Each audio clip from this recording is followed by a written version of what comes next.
Hello Yu-Gi-Oh fans, welcome back to another Yu-Gi-Oh deck profile. The Dark World archetype has always been one of my personal favorites of all time.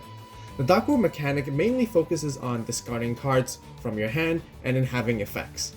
I remember back in 2011 when the gates of the Underworld Structure Deck first came out, which made the archetype incredibly strong. Furthermore, it was played competitively. The card designs are also really cool, especially Grapha, Dragon Lord of the Dark World, which is why I wanted to share with all of you my very own build for today.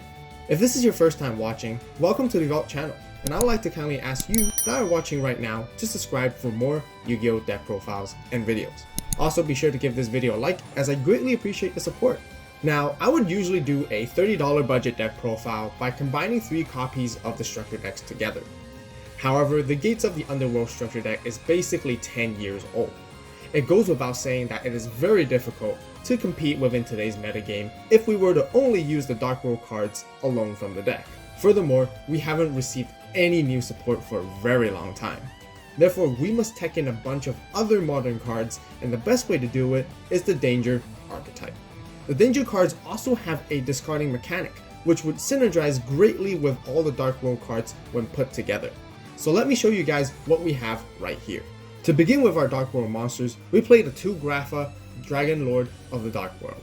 This card will be considered as our boss monster of the deck. It can special summon back from the graveyard by returning 1 Dark World monster you control back to your hand. If this card is discarded to the graveyard by a card effect, target 1 card your opponent controls and destroy that target.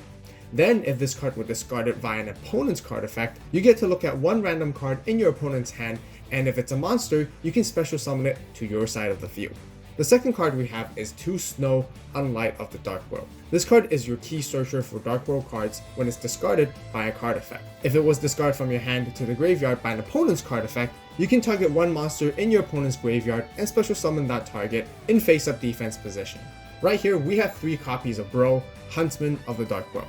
This card provides us the draw power by letting us draw a card when discarded by a card effect. If it was discarded by an opponent's card effect, we can draw another additional card. Then we have Beige, Vanguard of the Dark World, which simply special summons itself when it is discarded by a card effect. A keynote that I want to mention is that we would rarely be able to use the secondary effects of our Dark World monsters if they were discarded via an opponent's effect. However, it is decently nice to have whenever it does happen. That will be it for all of our Dark World monsters, and now let's show you guys our Danger monsters. For those who are not familiar with the Danger mechanics, they all have the ability to reveal themselves from your hand. You then shuffle your hand along with the Danger monster you revealed, and your opponent randomly chooses 1 card from your hand to be discarded. If the card that was randomly chosen was not the Danger monster that you revealed, you can special summon it and draw a card. On the contrary, if the randomly chosen card was the Danger monster that you revealed, you would have a different secondary effect that still benefits you slightly. Also keep in mind all their effects can only be used once per turn, which is why we want to maximize a variety of different ones that we play. So for the Danger monsters, we first have 2 Bigfoots, which lets us target 1 face-up card our opponent controls and destroy it if it was discarded. We then have 3 Thunderbirds, which lets us target 1 set card our opponent controls and destroy it when discarded. Thanks to the most recent ban list, we can now play 2 Nessies instead of 1. If it was discarded, you can add 1 Danger card from your deck to your hand except for itself. We also have 3 Chupacabras that lets us special summon back a Danger monster from your graveyard when discarded. There is then 2 Mothman, where we can have both players draw a card, then discard a card when it is discarded. There is 1 Jackalope. If this card is discarded, you can special summon 1 Danger monster from your deck in defense position, except for itself. And last but not least, we have 1 Tsuchinoko, which can special summon itself when discarded. That will be all of our Danger monsters, where we also have 1 Blackwing Zephyros, the elite, to round up for all of our monsters in the deck. Now let's get into our spells. So to start off with all of our Dark World related spells, we got 3 Dark World dealings. Each player draws 1 card and discards 1 card from their hand. A very simple but yet very powerful effect when combined with all of our Dark World and Danger monsters. We then have 2 Gates of the Dark World. This is a field spell that boosts all of our Fiend type monsters by 300 attack and defense. It also provides greater draw power by banishing 1 Fiend type monster from your graveyard, which would usually be the Dark World monsters that we don't need to utilize anymore. Of course, we have 3 Allure of Darknesses, which is also the standard draw power spell for dark based decks. We then have 3 Drag Down into the Grave. Both players look at each other's hand and chooses a card for their opponent to discard, and then both players draw a card. It is optimal to keep the Dark World and Danger monsters in your hand when activating the spell, so you can gain a lot from it by forcing your opponent to make a choice. Not only that, you also get to see your opponent's hand and predict their future plays as well.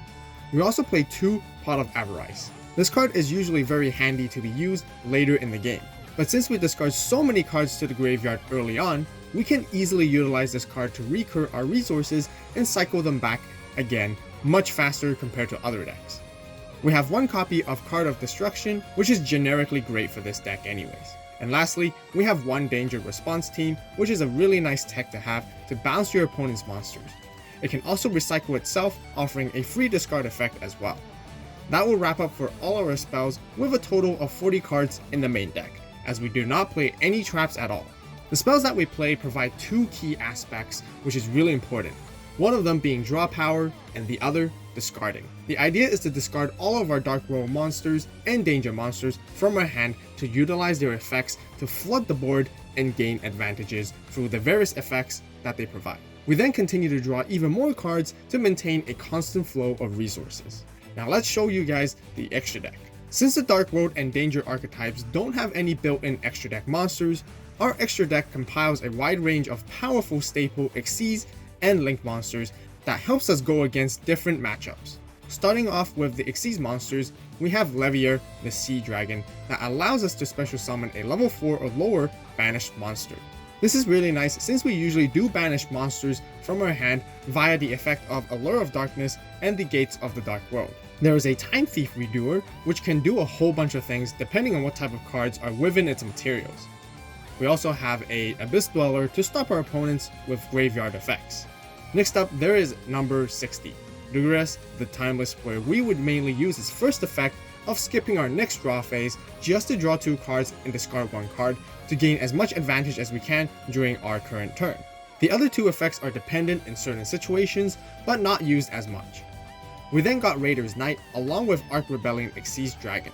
Raider's Knight basically bridges on directly to special summon Arc Rebellion Xyz Dragon, which is a very powerful single card to negate all other monster effects on the field and gain massive attack.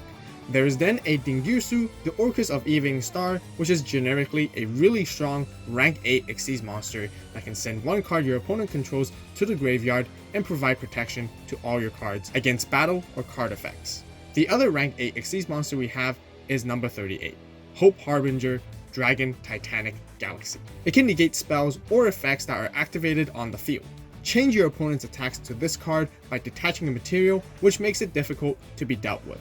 We do play a handful of level 8 monsters, so Xyz summoning into these rank 8s is not a problem at all. Moving on to our Link monsters, we have 1 Barricade Board Blocker, which gives us an instant discard effect, and then we can add back a field spell from the graveyard, which would be the Gates of Dark World. We then got the Nightmare package, consisting of Phoenix, Cerberus, and Unicorn. Phoenix is used to pop back row cards, Cerberus is used to destroy special summon monsters within the main monster zone, and Unicorn to spin a card back to our opponent's deck.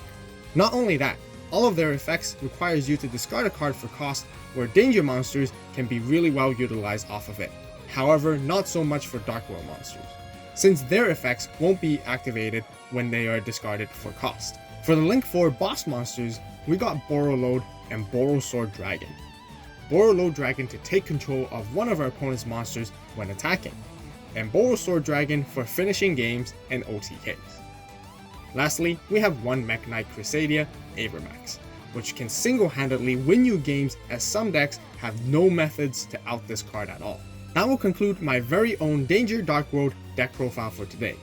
The overall strategy of playing this deck is simply discard as many Dark World and Danger monsters as possible, use their effects to get even more cards or special summon them to go into your extra deck plays, which is relatively simple. There is no need to play any fancy or super complex combos, since this deck was built to be played with a very straightforward approach. What do you guys think about this deck? Are there any other cool methods that you guys would suggest playing Dark Worlds without the dangers? Be sure to share your thoughts with everyone in the comments down below. Do you guys also think we could potentially be getting a structure deck reloaded version with the new Dark World supports eventually? That would certainly be very nice, and I really hope it does happen.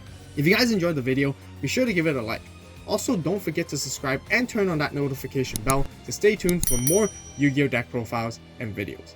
As always, thank you guys so much for watching. You guys have a great day, great night, wherever you are. See you in the next video. And this is AVAULT, signing